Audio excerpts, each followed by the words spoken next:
Mayor, thank you so much for taking the time to talk with us a little bit about what's going on in the city here. What can you tell us, sir?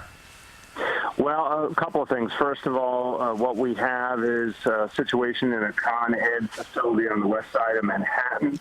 It appears to be, and this is all preliminary information, but a mechanical problem, not anything involving any nefarious act. I spoke to our police commissioner, and from all the information NYPD has and our federal partners have, this is something that is purely mechanical. Contained right now to a certain area of the west side of Manhattan, about 42,000 customers affected. So the bad news is it's affecting a lot of people, but the good news is it appears to be contained right now to a pretty limited geographical area. We'll know in the next hour or two a lot more about the duration. In the meantime, our focus is on folks who have, urgent needs. There are some folks stuck in elevators. FDNY, NYPD are responding to those situations. We have 2 subway trains that are stuck between stations. They have lights, they have air conditioning on, but they are stuck, so we're going to be dispatching again FDNY and NYPD to get folks off those trains.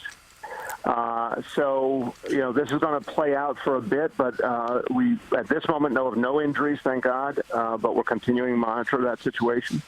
And the most important thing is we're going to try and get a clear answer from Con Ed about when power will be restored so we can share that with the people in New York City. And what about the people who are elderly sick? We know several hospitals here on the west side. Are you hearing anything about those facilities being affected at all?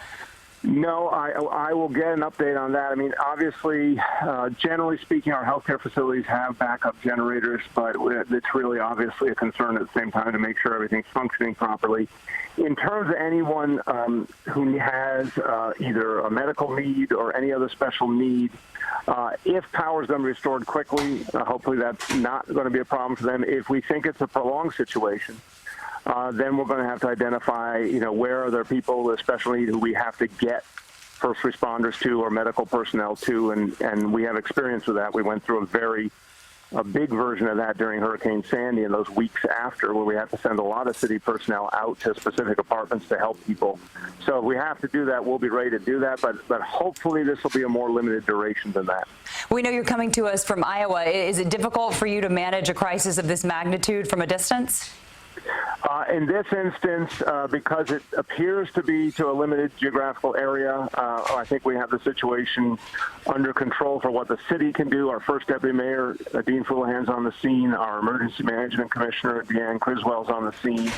I'm in regular touch with the police commissioner. I think what we know right now, it's being well handled, but if things get more complex, there'll be more we have to do. But right now, I think all of what we need is in place in terms of our first responders getting there in large numbers to address the situation.